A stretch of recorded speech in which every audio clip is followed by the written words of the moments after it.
বঙ্গে একটা কথা আছে, ধর্ম যার যার, উৎসব সবার। মালদা জেলায় এই যে শব্দবন্ধ, এর যেন বাস্তব প্রয়োগ হয়েছে। এখানে কর্মই মেলাচ্ছে ধর্মকে। যারা এখানে দুর্গাপূজার প্যান্ডেল তৈরি করছেন তাদের অধিকাংশই সংখ্যালঘু সম্প্রদায়ের।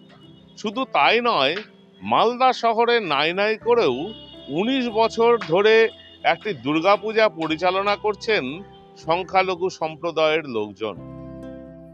ধর্ম যে যার, উৎসব সবার।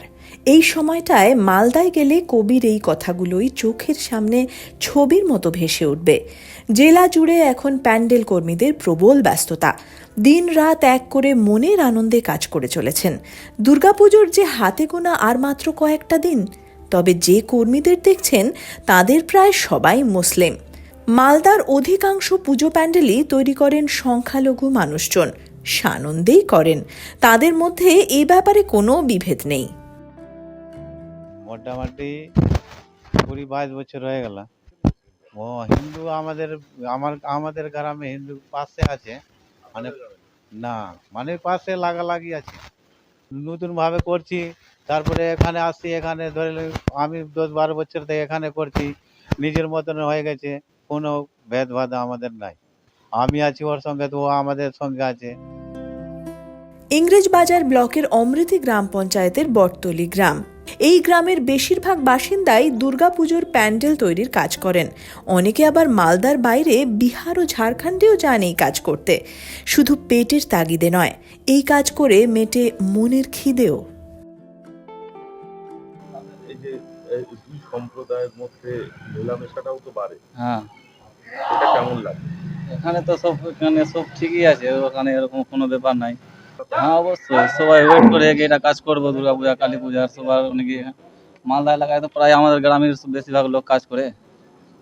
তোমাদের গ্রামের লোক আর কোথায় কোথায় কাজে যায়? আমাদের গ্রামের লোক মালদাতে, মানে বিহার, ভাগলপুর, জামালপুর, সব এলাকায় আমাদের লোক, এখানকার লোকই যায়। দুর্গাপূজার কাছে? হ্যাঁ, দুর্গাপূজা, কালী পূজা। তবু একটা সময় ছিল যখন সংখ্যালঘু সম্প্রদায়ের লোকজন এখানকার দুর্গাপুজোর মতো উৎসবে ব্রাত্যই থেকে যেতেন। তাই ১৯ বছর আগে এই সংখ্যালঘুরা নিজেরাই মালদা শহরে দুর্গাপুজো শুরু করে দেন। সেই পুজোই আজ সর্বধর্ম সমন্বয়ের রূপ নিয়েছে। আমাদের এখানে মাথায় এসেছিল এই কারণে যে আমাদের এখানে যে সংখ্যালঘু সম্প্রদায় আছে তাদেরকে মন্দিরে পুজো দিত না, উঠতেও দিত না আমাদের এই এলাকার লোকজনকে।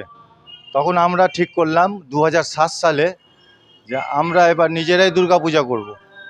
সেই ২০০৭ সাল থেকে পথ চলা শুরু। আজ অবধি আমরা এই ভক্তি ও নিষ্ঠার সাথে সবাই মিলে এই দুর্গাপূজাটা করে থাকি। আমাদের এখানে কেউ বুঝতে পারবে না যে কি হিন্দু, কে মুসলমান, কে হরিজন, কে খ্রিস্টান। আমরা সবাই মিলেমিশে একসঙ্গে থাকি। যেমন ঈদ করি, যেমন দুর্গাপূজা করি, যেমন মহরম করি, সেরকম রামনবমী করি। আমাদের মধ্যে সেরকম কোনো ভেদাভেদ নাই। এইভাবে চললে কি আমাদের দেশ এগোবে, সমাজ এগোবে এবং পাড়া প্রতিবেশী হয়ে যাবে এবং নিজেদের মধ্যে একটা সুন্দর মেলবন্ধন ঘটবে।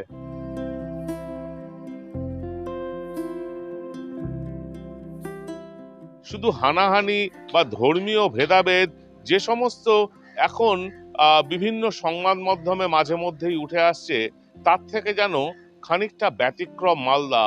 শুধুই কি ব্যতিক্রমই বলতে পারি, নাকি এই যে সাম্প্রদায়িক সম্প্রীতি, সেটা গোটা দেশের কাছেই একটা অনুপ্রেরণা, একটা উদাহরণ হয়ে উঠতে পারে। মালদা থেকে পার্থ দাস, ইটিভি ভারত।